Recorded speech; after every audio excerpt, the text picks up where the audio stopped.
Hello বন্ধুরা, তো আজকে না খুব পেয়ারা মাখা খেতে ইচ্ছে করছে। দোকান থেকে দেখো একটা আচারের প্যাকেট আর হচ্ছে একটা জলজিরার প্যাকেট নিয়ে আসলাম। আর এই যে দেখো এখন আমি পেয়ারা মাখা করব। আর এগুলো সব কিন্তু আমাদের গাছের পেয়ারাগুলো কিন্তু বেশ বড় বড় হয়েছিল। তো সকালবেলায় আজকে আমি গাছ থেকে পেড়ে নিয়ে এসেছি। অনেক পেয়ারা পেকে যাচ্ছে আর পড়েও যাচ্ছে। তো দেখো পেয়ারার কিন্তু আমি বেশি বীজ রাখিনি, বেশিরভাগ বীজগুলো ফেলে দিয়েছি আর কয়েকটা বীজ রেখেছি। তো দেখো এখানে আমি আচার, জলজিরা আর হচ্ছে কাঁচা লঙ্কা, লবণ আর লেবু পাতা দিয়ে মাখা করে নিচ্ছি। কাসন্দ হলে বেশ ভালো হতো, কিন্তু কাসন্দ ছিল না ঘরে। তো এগুলো দিয়েই এখন মাখা করে নেব। আর দেখো এখানে কিন্তু আমি দুটো পেয়ারা শুধু কেটেছি, কতগুলো হয়েছে।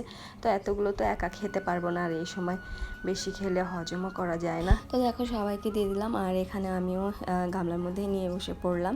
তো পেয়ারা মাখাটা বেশ ভালোই হয়েছিল, একটু টকটক হয়েছিল, ঝালটা কম ছিল। আমি ঝালটা কমই দিয়েছিলাম, কারণ এই সময় ঝালটা বেশি খাওয়াও ঠিক নয়। চলো আজকের ব্লগটা এই পর্যন্তই বন্ধুরা।